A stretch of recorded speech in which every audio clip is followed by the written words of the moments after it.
नमस्कार दोस्तों, मैं हूं योगेंद्र शर्मा आपके अपने YouTube channel youth study point पर। आज है 29 जून 2020 और 29 जून 2020 को जितने भी महत्वपूर्ण प्रश्न हमारी प्रतियोगिता परीक्षाओं के लिए बन रहे हैं उन सभी पर हम एक विस्तृत चर्चा करने जा रहे हैं। अपनी चर्चा का मूल आधार रहेगा राजस्थान करंट अफेयर के साथ साथ राष्ट्रीय और अंतरराष्ट्रीय करंट अफेयर। वीडियो के अंत में आपसे एक विशेष प्रश्न पूछा जाएगा जिसका उत्तर आपको कमेंट बॉक्स में लिखना है। दोस्तों, यदि आपको ये वीडियो अच्छा लगे तो आप इसको लाइक जरूर करें और जिन्होंने अब तक सब्सक्राइब नहीं किया है वो सब्सक्राइब भी कर लें ताकि आपसे संबंधित जितनी भी प्रतियोगिता परीक्षाएं हैं के लिए यदि कोई वीडियो बनाया जाए तो आपके पास आसानी से पहुंच सके। अंत में एक प्रश्न पूछा जाएगा जिसका उत्तर आपको कमेंट बॉक्स में लिखना है। सबसे पहले चलते हैं हमारे कल के उसी विशेष प्रश्न की ओर। कल का अपना विशेष प्रश्न था legend of Suheldev the king who saved India नामक पुस्तक के रचयिता कौन हैं? विकल्प अमीश त्रिपाठी, बजरंग लाल, मनीष प्रजापत और रविंद्र लाल। तो इसका सही उत्तर था अमीश त्रिपाठी। इसके बाद है आज का अपना पहला विशेष प्रश्न। आज का अपना पहला विशेष प्रश्न है राजस्थान में हाई रिस्क ग्रुप वाले कोविड-19 संक्रमितों की पहचान के लिए कौन सा कार्यक्रम चलाया गया है? Mission life saving, mission saving plan, lifeline योजना या मुख्यमंत्री लाइफलाइन? सही उत्तर है मिशन लाइफ सेविंग। राजस्थान में जो हाई रिस्क वाले व्यक्ति हैं अर्थात जिनकी उम्र 60 वर्ष या 60 वर्ष से अधिक है अथवा 10 वर्ष से कम उम्र की जो बालक हैं अथवा जो गर्भवती महिलाएं हैं एवं जिनको diabetes, heart, TB, cancer, kidney, asthma जैसे रोग हैं उनकी पहचान करने के लिए मिशन लाइफ सेविंग कार्यक्रम चलाया गया है क्योंकि कोविड-19 का सर्वाधिक प्रभाव इन्हीं पर पड़ता है। इसके बाद है आज का दूसरा प्रश्न। आज का अपना दूसरा प्रश्न है राजस्थान में विधवा पुनर्विवाह राशि कितनी कर दी गई है? उत्तर हैं 30,000, 40,000, 51,000 या 21,000। सही उत्तर है 51,000। पहले ये राशि 30,000 रुपए थी, अब इसे बढ़ाकर 51,000 रुपए कर दिया गया है। यदि अपन राजस्थान में विधवा पुनर्विवाह की बात करें तो पहले विधवाओं का पुनर्विवाह नहीं किया जाता था, अपितु उन्हें सामाजिक व मानसिक रूप से प्रताड़ित किया जाता था। एक प्रकार से सामाजिक रूप से उनका बहिष्कार हुआ करता था और उन्हें मानसिक रूप से दूषित मान लिया जाता था। इसीलिए उनके सर के बाल काट देना, सफेद वस्त्र पहनना, किसी भी सामाजिक कार्यों में उनकी भागीदारी नहीं करना जैसे कार्य होते थे। इसके बाद श्री ईश्वर चंद्र विद्यासागर के प्रयासों से 1856 में एक एक्ट बनाया गया, विधवा पुनर्विवाह एक्ट 1856। उसके बाद राजस्थान में वर्ष 2007-8 में विधवा पुनर्विवाह योजना प्रारंभ की गई जिसके तहत इन्हें 1,500 रुपए पुनर्विवाह करने पर दिए जाते थे। फिर इसे बढ़ाकर 30,000 रुपए कर दिया गया और अब इसे बढ़ाकर 51,000 रुपए किया गया है। इसके बाद है आज का तीसरा प्रश्न। तीसरा प्रश्न है स्माइल योजना का संबंध किस क्षेत्र से है? शिक्षा, समाज सेवा, कला व संस्कृति और चिकित्सा? तो सही उत्तर है शिक्षा। स्माइल जिसका फुल फॉर्म होती है social media interface for learning engagement. उन्हें बोल रहा हूं, स्माइल का पूरा अर्थ है social media interface for learning engagement. यह है शिक्षा के क्षेत्र में चलाई गई योजना है जिसके तहत छात्रों और अध्यापकों का एक व्हाट्सएप ग्रुप बनाया जाता है और उसी व्हाट्सएप ग्रुप के तहत पढ़ने और पढ़ाने का कार्य किया जाता है। तो शिक्षा के संदर्भ में स्माइल राजस्थान में चलाई गई एक विशेष योजना है यानी कार्यक्रम है। उसके बाद है अगला प्रश्न, देश के सबसे बड़े आर्मी सोलर प्रोजेक्ट की शुरुआत कहां की गई है? जोधपुर, बीकानेर, गंगानगर या जैसलमेर? तो इसका सही उत्तर है जोधपुर। जोधपुर में सेना ने ग्रीन एनर्जी का महत्व समझते हुए देश के सबसे बड़े आर्मी सोलर प्रोजेक्ट को शुरू किया है। इसकी क्षमता 6 मेगावाट है। इसे कोणार्क कोर ने एक नवाचार के रूप में तैयार किया है। इसके कारण लगभग 80 लाख रुपए का बिजली बिल बच सकेगा। तो इसका सही उत्तर है जोधपुर। इसके बाद है अगला प्रश्न, मिस इंडिया 2019 का खिताब किसने जीता था? सुमन राव, सुमन मिश्रा, सुमन चक्रवर्ती या सुमन सिंह? तो इसका सही उत्तर है सुमन राव।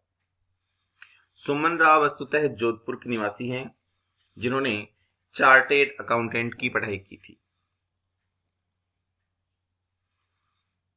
इस प्रतियोगिता का आयोजन मुंबई के वल्लभ भाई पटेल स्टेडियम में हुआ था, जहां सुमन राव मिस इंडिया 2019 का खिताब जीती थी। इसके बाद है आज का अगला प्रश्न, यूनिलीवर के अलावा किस कंपनी ने काले, गोरे व हल्के जैसे शब्दों का प्रयोग नहीं करने की घोषणा की है? विकल्प हैं लोरियर ग्रुप, जोहन्सन ग्रुप, लक्मे ग्रुप या बोरोप्लस ग्रुप? तो इसका सही उत्तर है 1 नंबर विकल्प लोरियर ग्रुप। हाल ही में अमेरिका में फैले ब्लैक लाइव्स मैटर आंदोलन के कारण यूनिलीवर ने अपने प्रोडक्ट फेयर एंड लवली में फेयर एंड लवली शब्द अर्थात काले गोरे शब्दों का प्रयोग नहीं करने की घोषणा की थी। इसके बाद अब लोरियर ग्रुप ने भी काले, गोरे व हल्के जैसे शब्दों का प्रयोग नहीं करने की घोषणा की है। इसके बाद है अगला प्रश्न। अगला प्रश्न है, फीफा के द्वारा अपने सदस्यों को कितने बिलियन डॉलर रिलीफ फंड देने की घोषणा की है? 1.5 बिलियन, 2.5 बिलियन, 3.5 बिलियन या 4.5 बिलियन? तो इसका सही उत्तर है 1.5 बिलियन अर्थात लगभग 11,000 करोड़ रुपए। फीफा के कुल 211 सदस्य देश हैं। इन 211 सदस्य देशों में से प्रत्येक को $1 मिलियन तत्काल रूप से सहायता राशि दी जाएगी। यदि अपन बात करें फीफा की, तो फीफा की फुल फॉर्म होती है federation international day football association, जिसकी स्थापना 1904 ईस्वी में हुई थी। इसका मुख्यालय ज्यूरिक में है और इसके वर्तमान अध्यक्ष हैं जियानी इन्फेंटिनो। उसके बाद है आज का अगला प्रश्न। अगला प्रश्न है, हाल ही में केंद्र सरकार द्वारा कोरोना के इलाज के लिए किस दवा को मंजूरी दी गई है? डेक्सामेथासोन, फाविपिरावी, रेमडेसिविर और फेविफ्लू? तो इसका सही उत्तर है डेक्सामेथासोन। वस्तुतः डेक्सामेथासोन का प्रयोग सूजन कम करने के लिए किया जाता है, यानी जिन मरीजों को ऑक्सीजन सपोर्ट की जरूरत होती है उन लोगों के लिए डेक्सामेथासोन नामक दवाई को हाल ही में केंद्र सरकार ने मंजूरी दी है। इसके बाद है अगला प्रश्न। यूपी सरकार ने कोर्ट, मेट्रो स्टेशन, एयरपोर्ट आदि की सुरक्षा के लिए किस फोर्स के गठन को मंजूरी दी है? विकल्प हैं UP special security force, UP security force, UP metro security force या यूपी प्रॉपर्टी सिक्योरिटी फोर्स? तो इसका सही उत्तर है 1 नंबर विकल्प यूपी स्पेशल सिक्योरिटी फोर्स। हाल ही में उत्तर प्रदेश सरकार ने कोर्ट, मेट्रो, एयरपोर्ट आदि की सुरक्षा के लिए एक नई सिक्योरिटी फोर्स के गठन को मंजूरी दी है, जिसके तहत पहले चरण में 5 बटालियंस का गठन किया जाएगा। वे यूपीएसएसएफ की स्पेशल ट्रेनिंग भी इनको कराई जाएगी। यदि अपन बात करें उत्तर प्रदेश की यानी यूपी की, तो राजधानी है लखनऊ जो कि गोमती नदी के किनारे पर स्थित है। मुख्यमंत्री हैं योगी आदित्यनाथ और राज्यपाल हैं आनंदीबेन पटेल। उसके बाद है आज का अपना अगला प्रश्न, एमएसएमई दिवस कब मनाया जाता है? विकल्प है 27 जून, 28 जून, 26 जून या 25 जून। तो सही उत्तर है 27 जून। अब हम बात करेंगे एमएसएमई क्या है। तो एमएसएमई का मतलब होता है micro small and medium enterprises. Micro small and medium enterprises यानी छोटे व्यवसाय अथवा उद्यम। अब देखिए, जो छोटे व्यवसाय अथवा उद्यम हैं उनके विकास में सुधार की आवश्यकता हेतु एमएसएमई दिवस मनाया जाता है, क्योंकि किसी भी देश में छोटे व्यवसाय लगभग 70% योगदान देते हैं। किसी भी देश में लगभग 70% योगदान, रोजगार का योगदान छोटे व्यवसाय ही देते हैं, और किसी भी देश की लगभग 50% जीडीपी छोटे व्यवसायों पर ही निर्भर करती है। इसीलिए इनमें सुधार की आवश्यकता हेतु 27 जून को एमएसएमई दिवस मनाया जाता है। इसके बाद है अगला प्रश्न। अगला प्रश्न है, युवा पे नामक डिजिटल मोबाइल ऐप लॉन्च करने की घोषणा हाल ही में किस बैंक द्वारा की गई है? Yes bank, Karnataka bank, SBI bank या यूनियन बैंक? तो इसका सही उत्तर है यस बैंक। यस बैंक ने हाल ही में युवा पे नामक एक डिजिटल वॉलेट मोबाइल ऐप को लॉन्च करने की घोषणा की है। बात करें यस बैंक की, तो 2004 में इसकी स्थापना हुई थी मुंबई में, और इसके वर्तमान एमडी एंड सीईओ हैं प्रशांत कुमार। इसके बाद है अगला प्रश्न, महापरवाना योजना किस राज्य द्वारा स्टार्ट की गई है? महाराष्ट्र, पश्चिमी बंगाल, हरियाणा या गुजरात? तो सही उत्तर है महाराष्ट्र। महाराष्ट्र में इन्वेस्टमेंट को बढ़ाने हेतु इस महापरवाना योजना को प्रारंभ किया गया है।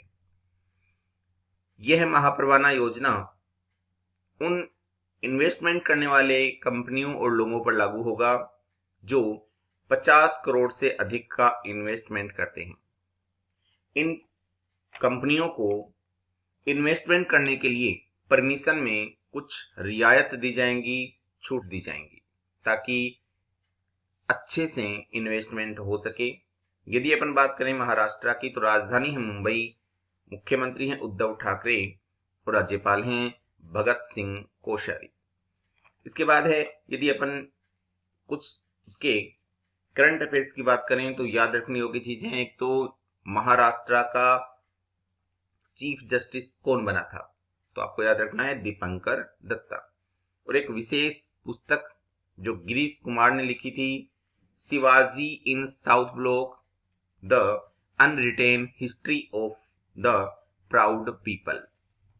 और तीसरी बात, मुफ्त स्वास्थ्य बीमा योजना लॉन्च करने वाला पहला राज्य महाराष्ट्र बना था।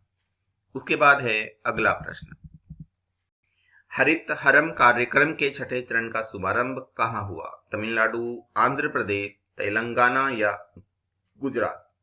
तो सही उत्तर है तेलंगाना।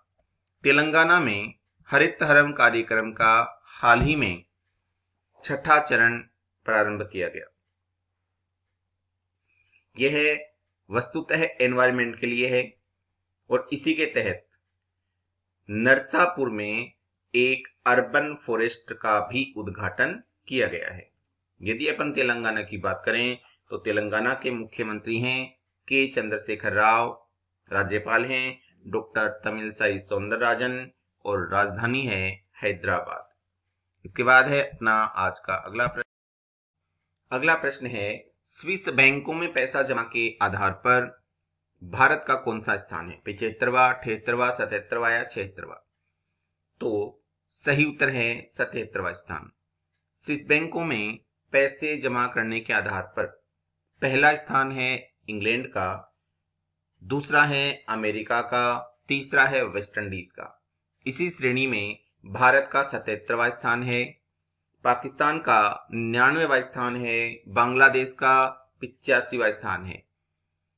यानी भारत के कितने लोगों ने स्विस बैंकों में पैसे जमा किए हैं उसको आधार बनाकर यह स्थान यानी रैंकिंग दी जाती है। तो उसी आधार पर भारत का है 77वां स्थान यानी 77वां स्थान। इसके बाद है अगला प्रश्न यानी 15वां प्रश्न। 15वां प्रश्न है फीफा महिला विश्व कप 2023 की मेजबानी किस देश के द्वारा की जाएगी? ऑस्ट्रेलिया, न्यूजीलैंड या दोनों अथवा भारत? तो इसका सही उत्तर है ऑस्ट्रेलिया और न्यूजीलैंड दोनों। ऑस्ट्रेलिया व न्यूजीलैंड दोनों ही फीफा महिला विश्व कप 2023 की मेजबानी करने जा रहे हैं। यदि अपन पुनः फीफा की बात करें कि फीफा क्या है, तो federation international day football association. पुनः बोल रहा हूं, federation international day football association FIFA की फुल फॉर्म है। इसकी स्थापना 1904 ईस्वी में ज्यूरिक अर्थात स्विट्जरलैंड में हुई। ज्यूरिक स्विट्जरलैंड में हुई। इसके वर्तमान अध्यक्ष हैं जियानी इन्फेंटिनो। उसके बाद है आज का अपना विशेष प्रश्न, जिसका उत्तर आपको कमेंट बॉक्स में लिखना होता है। और आज का अपना विशेष प्रश्न है भारत के बाहर विश्व का पहला योग विश्वविद्यालय कहां स्थापित हुआ है? विकल्प हैं लॉस एंजिल्स, लंदन, मॉस्को या वाशिंगटन। इसी के साथ आज का अपना ये वीडियो यानी आज की चर्चा समाप्त होती है। कल पुनः मिलेंगे, तब तक के लिए जय हिंद।